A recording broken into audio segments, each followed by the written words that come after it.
இரட்டை மாட்டு வண்டி பந்தயம் தற்போது வெகு விமர்சையாக நடைபெற்று வருகிறது. அதன் காட்சிகளை பார்த்துக் கொண்டிருக்கிறோம். மதுரை மாவட்டம் மேலூர் அருகே கொட்டாணிப்பட்டியில் இரட்டை மாட்டு வண்டி பந்தயம் விறுவிறுப்பாக தற்போது நடைபெற்று வருகிறது. கொட்டாணிப்பட்டி மதகுப்பட்டி செல்லும் சாலையில் இரு பிரிவுகளாக இந்த மாட்டு வண்டி பந்தயமானது நடைபெற்று வருகிறது. பந்தய தூரத்தை சீறி பாய்ந்து கிடந்த காளைகளை சாலையின் இருபுறமும் மக்கள் கண்டு ரசித்து ஆரவாரமாக ரசித்து வருகின்றனர். 35 ஜோடி இரட்டை மாடு பங்கேற்று வெற்றி பெற்ற காளைகளின் உரிமையாளர்களுக்கு தற்பொழுது பரிசு தொகை வழங்கப்பட்டுள்ளது.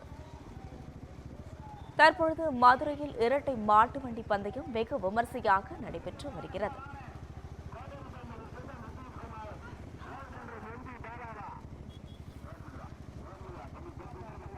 இதுகுறித்த கூடுதல் விவரங்களை செய்தியாளர் அருண் வழங்க கேட்கலாம். வணக்கம் அருண், தற்பொழுது மதுரையில் இரட்டை மாட்டு வண்டி பந்தயம் நடைபெற்று வருகிறது.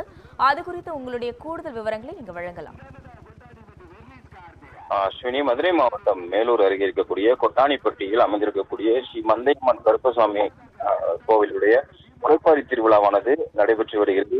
இந்த முளைப்பாரி திருவிழாவை முன்னிட்டு இரட்டை மாட்டு வண்டி பந்தயமானது இன்று காலை நடைபெற்றது. இந்த கொட்டாணிப்பட்டியிலிருந்து மதகுப்பட்டி செல்லக்கூடிய சாலையில் இரு பிரிவுகளாக இந்த இரட்டை மாட்டு வண்டி பந்தயமானது நடைபெற்றது.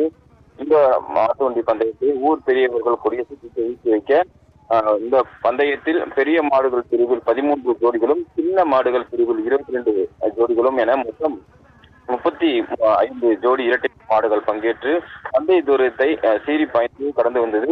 இதனை சாலையில் இருபுறமும் நீண்ட நெடிய தூரத்திற்கு பொதுமக்கள் வரிசையாக நின்று கண்டுகளித்து உற்சாகப்படுத்தினர். இந்த மாட்டு வண்டி பந்தயத்தை சாரதிகள் ஒரு உற்சாகப்படுத்தக்கூடிய காட்சிகளையும் நாம் பார்த்து வருகிறோம். இரு பிரிவுகளாக நடைபெற்ற இந்த போட்டியில் ஜல்லிக்கட்டு போட்டியில் பந்தய தூரத்தை கடந்து வந்து வெற்றி பெற்ற முதல் 4 மாட்டு வண்டியின் உரிமையாளர்களுக்கு அதன் சாரதிகளுக்கும் கோப்பைகளும் நினைவு பரிசும் வழங்கப்பட்டது. மேலும் இந்த போட்டியை கொட்டாணிப்பட்டி கிராம பொதுமக்கள் மற்றும் இளைஞர்கள் ஏற்பாடு செய்திருந்தனர். ஈழவளவு காவல்துறையினர் பாதுகாப்பு பணியில் ஈடுபட்டிருக்கிறார்கள். அஸ்வினி,